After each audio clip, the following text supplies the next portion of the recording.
Hello student, welcome to online training session contact computer education. जैसा कि मैंने आपको पिछले सेशन में बताया था जीएसटी के बारे में, तो उसमें किसी ने मेरे से पूछा था व्हाट्सएप में कि हमने जैसे जीएसटी और एसजीएसटी अगर सेल का कम है और परचेज का ज़्यादा है तो कैसे हम टैक्स भर सकते हैं या हमको रिटर्न नहीं भरनी पड़ेगी। लेकिन रिटर्न हमको भरनी पड़ेगी, पर उसके लिए हमको, मैं आपको बताता हूँ, जैसे हमारे पास सीजीएसटी है और एसजीएसटी है, ये मैं आपको एक्शन में बता देता हूँ। जैसे ये परचेज का आईटीसी है,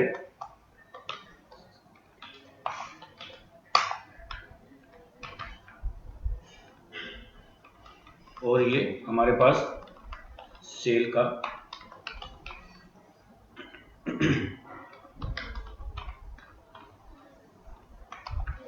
है।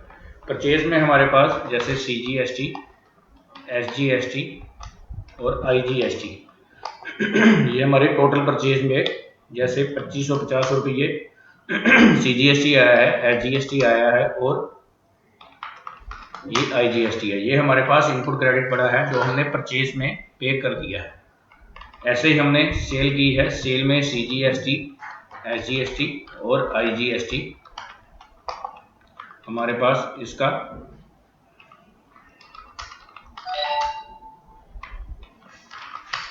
ये हमारी सेल का टोटल है। इसको हम ऐसे भी कर सकते हैं,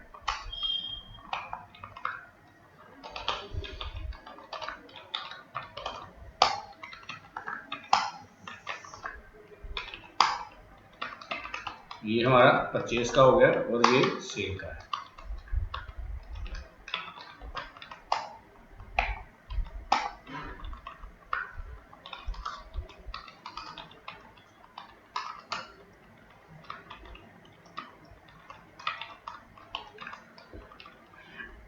अब देखिए, हमने जो परचेज पे किया है वो है 2550 और 13,500, और सेल किया है, सेल पे जो हमने टैक्स लिया है लोगों से वो है 2300 और 7500।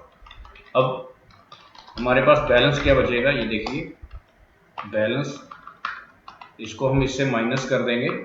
ये देखिए, ये हमारा इनपुट क्रेडिट अभी गवर्नमेंट के पास पड़ा है क्योंकि हमने जो परचेज पे ज़्यादा दिया है और सेल पे अभी तक हमारे पास कम है। तो अब जो रिटर्न तो फाइल हमको करनी पड़ेगी क्योंकि ये तो हर मंथ रिटर्न तो जाएगी, पर उसमें हमको टैक्स नहीं भरना पड़ेगा क्योंकि टैक्स की लायबिलिटी नहीं बन रही। तो वहाँ पर हम जब परचेज का आईटीसी भरेंगे तो ये वाली फिगर्स भरेंगे और सेल की आईटी जो सेल का टैक्स भरेंगे वो ये वाली फिगर्स बनेगा, तो हमारा कोई टैक्स लायबिलिटी नहीं होगा। उसमें से हमारे पास हमारी साइड पे ये देखिए, ये तीनों फिगर्स हमारी सीजीएसटी में 250, एसजीएसटी में 250 और 6000 हमारा आईजीएसटी वहाँ पे पड़ा है। ये हमारी रिटर्न होगी मार्च की, जैसे अप्रैल की हमारी रिटर्न है, जैसे हम अप्रैल की रिटर्न भर रहे हैं। उसके बाद हम मई में दोबारा परचेज करते हैं। परचेज की वैल्यू हम सबसे पहले यहाँ पर हमारा ओपनिंग बैलेंस आएगा। ओपनिंग बैलेंस कौन सा है, ये वाला जो पिछला क्लोजिंग था, क्योंकि हमारा आईटीसी वहाँ पे पड़ा था। उसके बाद जो इस मंथ की ट्रांजैक्शन हुई है वहाँ पर हमारा सीजीएसटी इतना था, एसजीएसटी इतना था और आईजीएसटी इतना था, और हमारा सेल के ऊपर जो मई में सीजीएसटी इतना था जो हमने लोगों से लिया है, और ये वाला इतना है। अब जो बैलेंस हमारा बचेगा वो देखिए, इसमें क्या होगा, 250 प्लस होगा, आईजीएसटी परचेज का प्लस होगा और माइनस जो सेल का हमारे पास आएगा वो देखिए, ये अब हमारा क्लोजिंग आ गया। अब क्लोजिंग में हमारे पास सीजीएसटी 1250 पड़ा है, एसजीएसटी 1250 पड़ा है और आईजीएसटी 2300 पड़ा है। ऐसे ही हर मंथ जिस मंथ में हमारी सेल पे ज़्यादा होगी अमाउंट, उस मंथ में हमको टैक्स भी भरना पड़ेगा। अभी हमारी अप्रैल और मई में कोई टैक्स लायबिलिटी नहीं बनी है।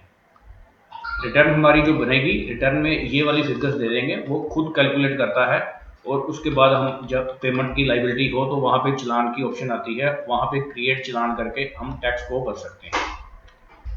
ये मैं आपको लास्ट में वेबसाइट में, जो जीएसटी की वेबसाइट है, वहाँ पे आपको जाकर इसकी क्लैरिफिकेशन दे दूंगा कि कैसे हम रिटर्न को फाइल करते हैं। रिटर्न फाइल करने के बाद हम कैसे उसमें इनपुट क्रेडिट डालते हैं, कैसे सेल की फिगर डालते हैं।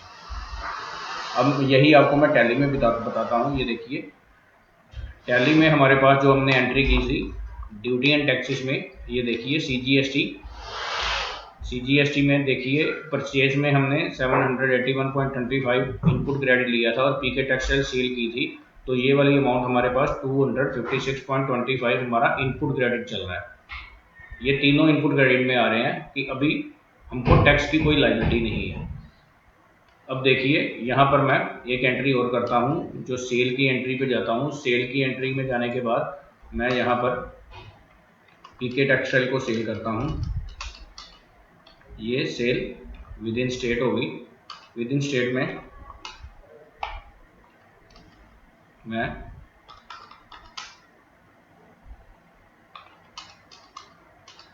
इसमें विद इन स्टेट है तो एसजीएसटी और एसजीएसटी और सीजीएसटी लगेगा। सेव कर देता हूँ। बैलेंस शीट में जाता हूँ। बैलेंस शीट में जाने के बाद मैं देखता हूँ ड्यूटी एंड टैक्सेस में, ये देखिए अब सीजीएसटी और एसजीएसटी क्रेडिट में आ रहे हैं। इसका मतलब ये है कि ये हमारी टैक्स लायबिलिटी होगी, ये पेड करने वाली है। आईजीएसटी अभी भी हमारे पास इनपुट क्रेडिट है और ये अब ये 925 और 925 हमको पे करना पड़ेगा। अब मैं इसका फैक्ट यहाँ पर देखता हूँ डिस्प्ले में। डिस्प्ले में जाने के बाद यहाँ देखिए स्टैट्यूटरी रिपोर्ट्स। स्टैट्यूटरी रिपोर्ट्स में जीएसटी में 3B में मैं यहाँ पर देखता हूँ। ये देखिए, अब यहाँ पर हमारे पास देखिए टोटल जो आईजीएसटी 825 आ रही है और सीजीएसटी हमारे पास 1706 रुपये आ रहे हैं और ऐसे ही 1706 रुपये हमारे पास स्टेट एसजीएसटी आ रहा है। टोटल हमारी जो टैक्स लाइबिलिटी बनी है जो सेल पे है वो 4237.50 है और ऐसे ही इन तीनों का टोटल 3125 है। तो अभी हमको इसकी पेमेंट करनी पड़ेगी क्योंकि हमने जो टैक्स सेल पे लिया है वो ज़्यादा है, इसलिए हमको टैक्स भरना पड़ेगा।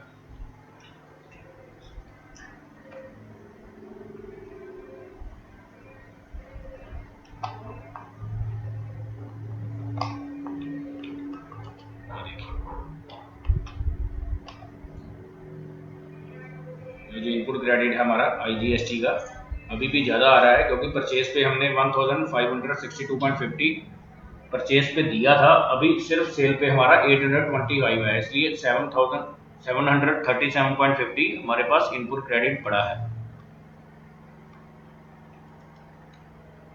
ऐसे ही आगे हम जून में चलते हैं। जून में जाने के बाद हम यहाँ पे देखते हैं ओपनिंग बैलेंस।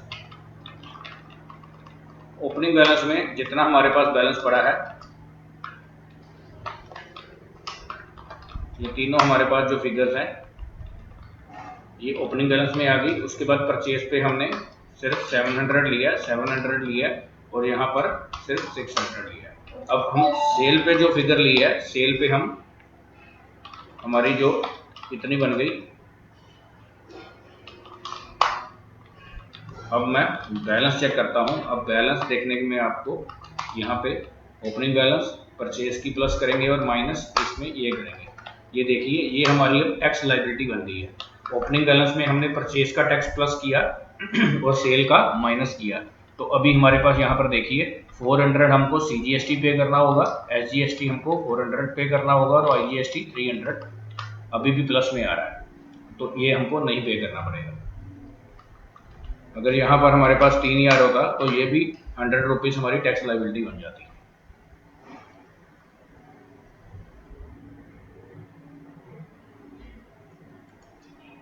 ऐसे ही टैली में अगर कोई भी टैक्स का बैलेंस हमारे पास क्रेडिट आ रहा है तो उसका यही मतलब है कि वो टैक्स हमको पे करना पड़ेगा। अगर डेबिट आ रहा है तो वो हमारा इनपुट क्रेडिट गवर्नमेंट पे पास पड़ा है, इसलिए हमको कोई टैक्स भरने की जरूरत नहीं। रिटर्न हमको हर मंथ फाइल करनी है, चाहे वो नील की हो, चाहे वो टैक्स लायबिलिटी है या टैक्स लायबिलिटी नहीं है।